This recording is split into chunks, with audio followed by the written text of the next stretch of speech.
ओम शांति। 28 अक्टूबर 2024। सुनते हैं आज की बाबा की मुरली। और मुरली का सार है, मीठे बच्चे, सतगुरु की पहली पहली श्रीमत है, देही अभिमानी बनो, देह अभिमानी छोड़ दो। मीठे बच्चे, सतगुरु की पहली पहली श्रीमत है, देही अभिमानी बनो, देह अभिमान छोड़ दो। आज की मुरली का प्रश्न है, इस समय तुम बच्चे कोई भी इच्छा व चाहना नहीं रख सकते हो, क्यों? इस समय तुम बच्चे कोई भी इच्छा व चाहना नहीं रख सकते हो, क्यों? उत्तर है इसका, क्योंकि तुम सब वानप्रस्थी हो। तुम जानते हो इन आंखों से जो कुछ देखते हैं वह विनाश होना है। अब तुम्हें कुछ भी नहीं चाहिए, बिल्कुल बेघर बनना है। अगर ऐसी कोई चीज ऊंची चीज पहनेंगे तो खींचेगी। बाबा ने कहा कि अगर ऐसे कोई ऊंची चीज पहनेंगे तो खींचेगी, फिर देह अभिमान में फंसते रहेंगे। इसमें ही मेहनत है। जब मेहनत कर पूरे देही अभिमानी बनो तब विश्व की बादशाही मिलेगी। ओम शांति। यह 15 मिनट व आधा घंटा बच्चे बैठे हैं।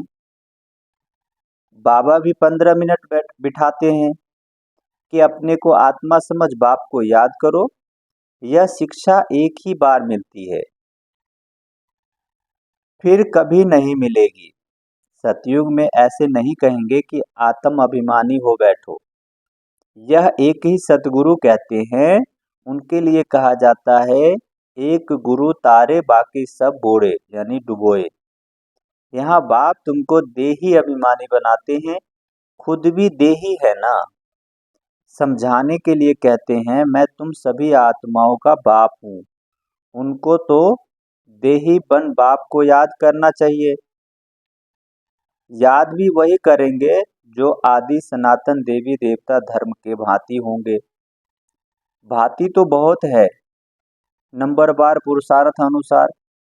यह बात बड़ी समझने और समझाने की है। परम पिता परमात्मा तुम सबका बाप भी है और फिर नॉलेज भी है, नॉलेजफुल भी है। बाबा ने कहा कि परम पिता परमात्मा तुम सबका बाप भी है और फिर नॉलेजफुल भी है। आत्मा में ही नॉलेज रहती है ना। तुम्हारी आत्मा संस्कार ले जाती है, यह तो सब मानते भी हैं।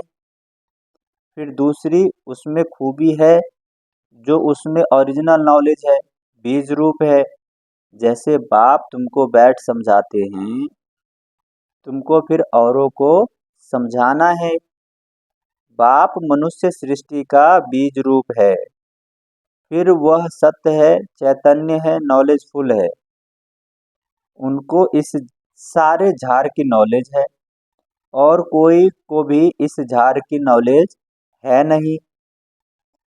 इनका बीज है बाप। इस सृष्टि रूपी झाड़ का बीज है बाप, जिसको परम पिता परमात्मा कहा जाता है। जैसे आम का झाड़ है तो उनका क्रिएटर बीज को कहेंगे ना। वह जैसे बाप हो गया, परंतु वह है जड़। अगर चैतन्य होता तो उनको मालूम रहता ना, मेरे से झाड़ सारा कैसे निकलता है, परंतु वह है जड़। उसका बीज नीचे बोया जाता है। यह तो है चैतन्य बीज रूप। बाप से तुमको नॉलेज मिलती है, वह है ऊंचे ते ऊंच। पद भी तुम ऊंच पाते हो। स्वर्ग में भी ऊंच पद चाहिए ना। यह मनुष्य नहीं समझते हैं, स्वर्ग में देवी देवताओं की राजधानी है। राजधानी में राजा रानी, प्रजा, गरीब, साहूकार आदि सब कैसे बने होंगे। अभी तुम जानते हो आदि सनातन देवी देवता धर्म की स्थापना कैसे हो रही है। कौन करते हैं? भगवान। बाप फिर कहते हैं, बच्चे जो कुछ होता है ड्रामा के प्लान अनुसार, सब ड्रामा के वश है। बाप भी कहते हैं, मैं ड्रामा के वश हूँ। मेरे को भी पाठ मिला हुआ है, वही पाठ बजाता हूँ। वह है सुप्रीम आत्मा। उनको सुप्रीम फादर कहा जाता है। और तो सबको कहा जाता है ब्रदर्स। और कोई को फादर टीचर गुरु नहीं कहा जाता है। वह सबका सुप्रीम बाप है, टीचर है, सतगुरु भी है। यह बातें कभी नहीं भूलनी चाहिए, परंतु बच्चे भूल जाते हैं क्योंकि नंबरवार पुरुषार्थ अनुसार राजधानी स्थापन हो रही है। हर एक जैसे पुरुषार्थ करते हैं, वह झट स्थूल में भी मालूम पड़ जाता है।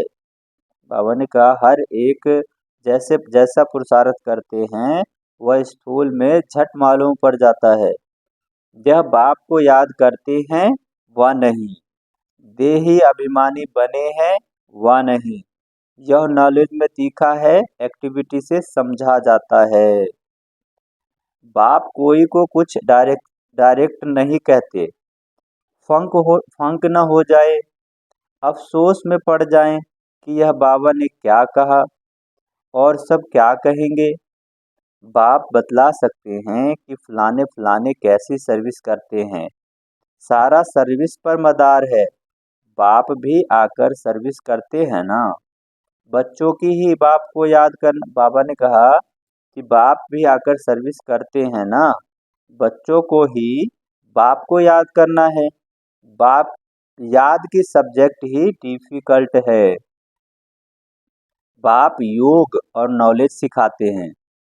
नॉलेज तो बहुत सहज है, बाकी याद में ही फेल होते हैं। देह अभिमान आ जाता है, फिर यह चाहिए, फिर यह चीज चाहिए, ऐसे ऐसे ख्याल आते हैं। बाप कहते हैं यहाँ तो तुम वनवास में हो। बाप कहते हैं यहाँ तुम वनवास में हो, तुमको तो अब वानप्रस्थ में जाना है। फिर कोई भी ऐसी चीज नहीं पहन सकते हैं। अगर ऐसी कोई दुनियावी चीज होंगी तो खींचेंगी, शरीर भी खींचेगा। घड़ी घड़ी दे अभिमान में ले आते हैं। इसमें है मेहनत। मेहनत बिगर विश्व की बादशाही थोड़ी मिल सकती है। मेहनत भी नंबरवार पुरुषार्थ अनुसार कल्प कल्प करते आए हो।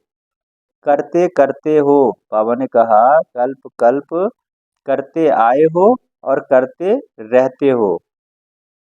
रिजल्ट प्रत्यक्ष होती जाएगी। स्कूल में भी नंबरवार ट्रांसफर होते हैं। टीचर समझ जाते हैं फलाने ने अच्छी मेहनत की है, उनको पढ़ने का शौक है, फीलिंग आती है।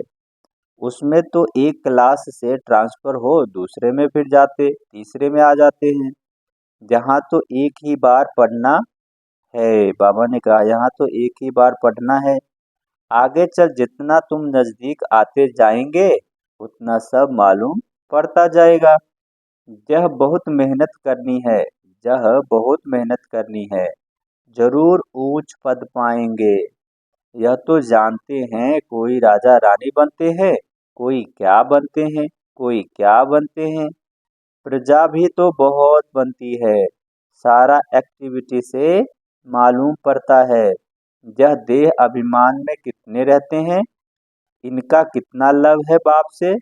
बाप के साथ ही लव चाहिए ना, भाई भाई का नहीं।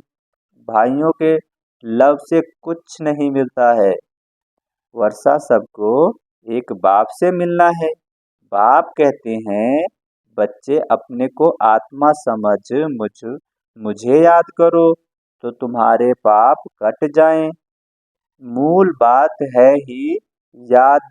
बाबा ने कहा मूल बात है ही यह। याद से ताकत आएगी, दिन प्रतिदिन बैटरी भरती जाएगी, क्योंकि ज्ञान की धारणा होती जाती है ना। तीर लगता जाता है। दिन प्रतिदिन तुम्हारी उन्नति नंबरवार पुरुषार्थ अनुसार होती रहती है। यह एक ही बाप टीचर गुरु है जो देही अभिमानी बनने की शिक्षा देते हैं, और कोई दे न सके। और तो सब है देह अभिमानी। आत्म अभिमानी की नॉलेज कोई को मिलती ही नहीं। कोई मनुष्य बाप टीचर गुरु हो न सके। हर एक अपना अपना पार्ट बजा रहे हैं। तुम साक्षी होकर देखते हो। सारा नाटक तुमको साक्षी हो देखना है। एक्ट भी करना है। बाप क्रिएटर है, डायरेक्टर है और एक्टर भी है। शिव बाबा आकर एक्ट करते हैं। सबका बाप है ना। बच्चे अथवा बच्चियां सबको आकर वर्षा देते हैं। एक बाप है, बाकी सब है आत्माएं भाई भाई। वर्षा एक बाप से ही मिलता है। इस दुनिया की तो कोई चीज बुद्धि में याद नहीं आती है। बाबा पूछ रहे हैं कि इस दुनिया की कोई भी चीज बुद्धि में याद तो नहीं आती है। बाप कहते हैं जो कुछ देखते हो यह सब विनाशी है। अभी तो तुमको घर जाना है। वो लोग ब्रह्म को याद करते हैं, गोया घर को याद करते हैं। समझते हैं ब्रह्म में लीन हो जाएंगे। इसको क्या कहा जाता है? अज्ञान। मनुष्य मुक्ति जीवन मुक्ति के लिए जो कुछ करते हैं वह रॉन्ग जो कुछ युक्तियां रचते हैं वह सब रॉन्ग है। रास्ता बाबा ने कहा राइट रास्ता तो एक ही बाप बतलाते हैं। बाप कहते हैं हम तुमको राजाओं का राजा बनाता हूँ ड्रामा प्लान अनुसार। कई कहते हैं हमारी बुद्धि में नहीं बैठता। बाबा हमारा मुख खोलो, कृपा करो। बाप कहते हैं इसमें बाबा तो कुछ करने की बाबा ने कहा इसमें बाबा को तो कुछ करने की बात ही नहीं है। मुख्य बात है तुमको डायरेक्शन पर चलना है। बाप का ही राइट डायरेक्शन मिलता है। बाकी सब मनुष्य के हैं रॉन्ग डायरेक्शन।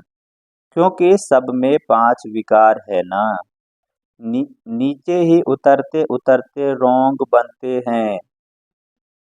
क्या क्या रिद्धि सिद्धि आदि करते रहते हैं। उनमें सुख नहीं है।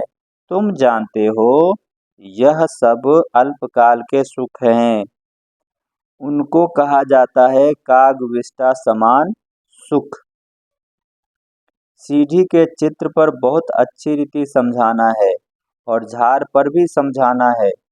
कोई भी धर्म वाले को तुम दिखा सकते हो तुम्हारा धर्म स्थापन करने वाला फलाने फलाने समय पर आता है। क्राइस्ट फलाने टाइम पे आएगा। जो और धर्म में कन्वर्ट हो गए हैं उन्हों का यह धर्म ही अच्छा लगेगा, फट निकल आएंगे। बाकी कोई को अच्छा नहीं लगेगा तो वह पुरुषार्थ ही कैसे करेंगे। मनुष्य मनुष्य को फांसी पर चढ़ाते हैं। तुमको तो एक बाप की ही याद में रहना है। यह बड़ी मीठी फांसी है। आत्मा की बुद्धि का योग है बाप की तरफ। आत्मा को कहा जाता है बाप को याद करो। यह याद की फांसी है। फादर तो ऊपर रहते हैं ना। तुम जानते हो हम आत्मा है। हमको बाप को ही याद करना है। यह शरीर तो यहाँ ही छोड़ देना है। अच्छा, मीठे मीठे सिकी लदे बच्चों प्रति माता पिता बाप दादा को याद प्यार और गुड मॉर्निंग। रूहानी बाप की रूहानी बच्चों को नमस्ते।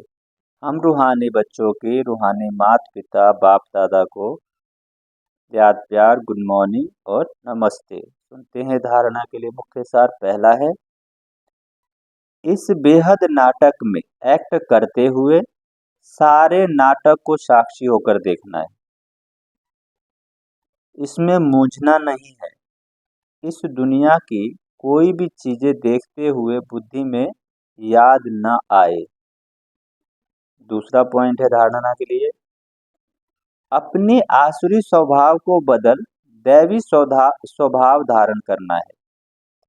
अपने आसुरी स्वभाव को बदल दैवी स्वभाव धारण करना है। एक दो को मददगार होकर चलना है। किसी को तंग नहीं करना है। सुनते हैं आज के मुरली का वरदान।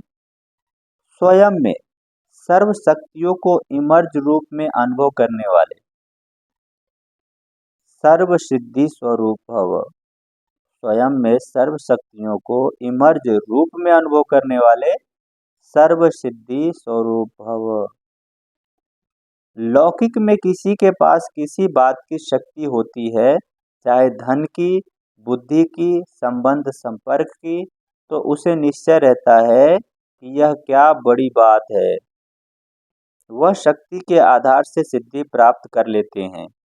आपके पास तो सभी शक्तियां हैं, अविनाशी धन की शक्ति सदा साथ है, बुद्धि की शक्ति है, तो पोजीशन की भी शक्ति है।